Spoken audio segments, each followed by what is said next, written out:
En el otoño de 1944, el avance aliado a través de Europa Occidental se estaba quedando sin suministros.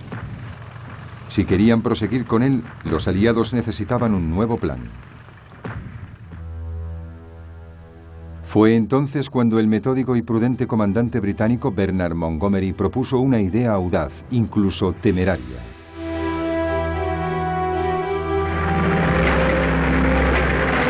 En vez de hacer que un gran número de soldados avanzase en un frente amplio, ¿por qué no enviar una fuerza reducida que abriese una única brecha en las defensas alemanas?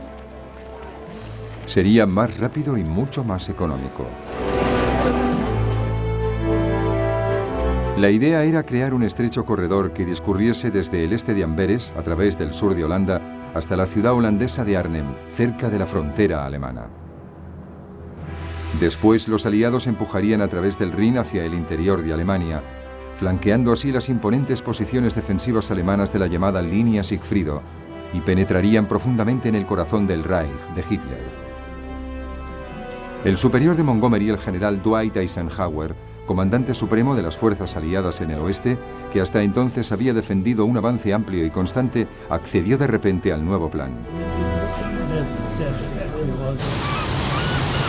A pesar de ello, no iba a resultar fácil. La zona estaba atravesada por multitud de canales y vías fluviales. La operación implicaría enviar tropas aerotransportadas para que tomasen los puertos estratégicos tras las líneas alemanas en Veghel y Somme, en Graf y Nímega, y finalmente a través del Rin en Arnhem. Su misión consistía en defender los puentes mientras el frente del ataque principal, precedido por una columna de tanques, se aproximaba desde Bélgica. La sincronización de la operación era básica. Si la columna de tanques tardaba demasiado, las tropas aerotransportadas que defendían los puentes serían aniquiladas.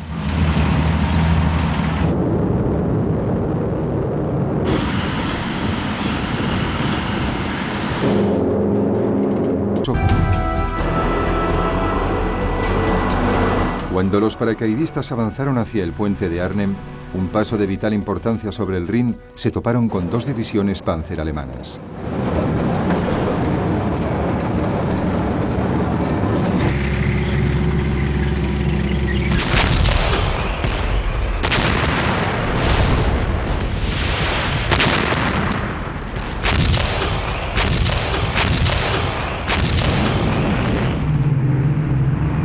Los británicos lanzaron entonces refuerzos de hombres y equipamiento por avión. Pero a medida que descendían en paracaídas fueron acribillados por el fuego alemán.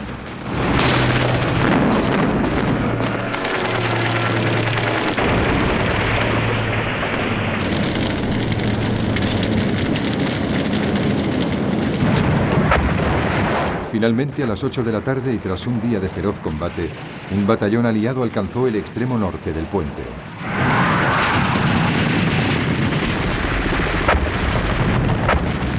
Los alemanes aún mantenían el otro extremo. La operación Market Garden no estaba dando los resultados esperados. Incluso la columna de tanques que avanzaba por una carretera de una sola vía estaba encontrando también dificultades. Cuando al final del primer día la columna de blindados se acercaba a la frontera holandesa, los que iban en cabeza fueron emboscados por tropas alemanas que utilizaban una nueva arma contracarro llamada Panzerfaust o puño blindado, consistente en un lanzador de mano cargado con una granada impulsada por un cohete. El avance se detuvo en espera de la infantería para que despejase el camino.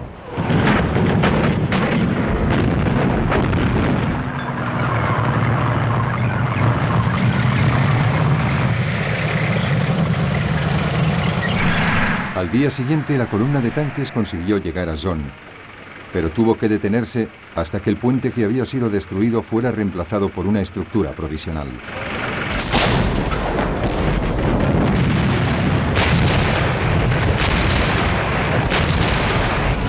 Al tercer día, la columna de tanques había conseguido cruzar el puente en Graf, pero encontró una feroz resistencia en Nímega. 4 días después del inicio de la operación, Arnhem estaba por fin a su alcance. Pero ya era demasiado tarde.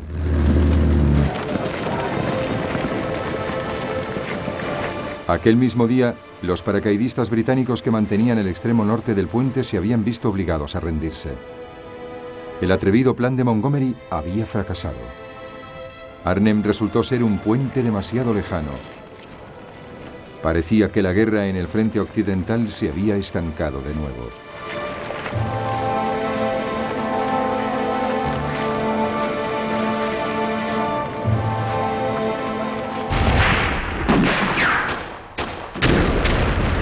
Así las cosas, 10 días después, en un renovado esfuerzo para salir del impasse y hacer llegar los suministros que se necesitaban con urgencia, los aliados lanzaron una nueva ofensiva para abrir la ruta marítima a Amberes.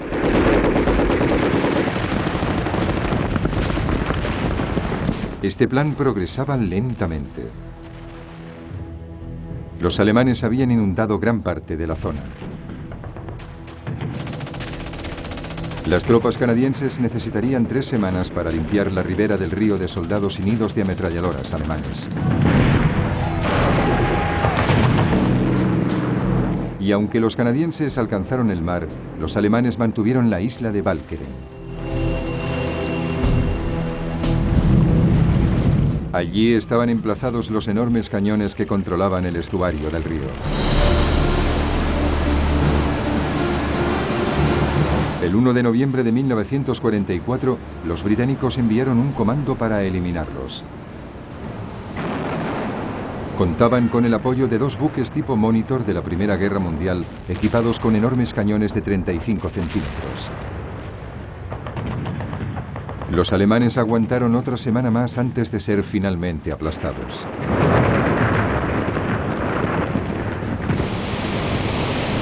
Los aliados pudieron así limpiar de minas el estuario.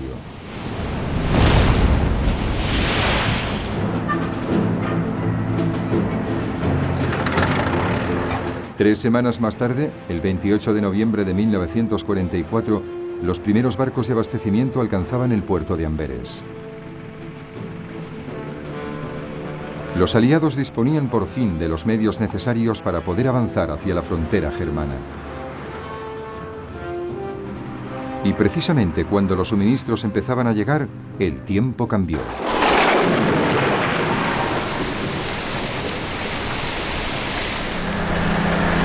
La lluvia de otoño convirtió el campo de batalla en un barrizal. A finales de 1944, el avance aliado tuvo que detenerse una vez más.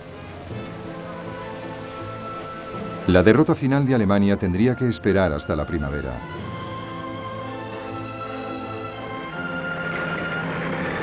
Y mientras los aliados aguardaban, Hitler preparaba una respuesta masiva.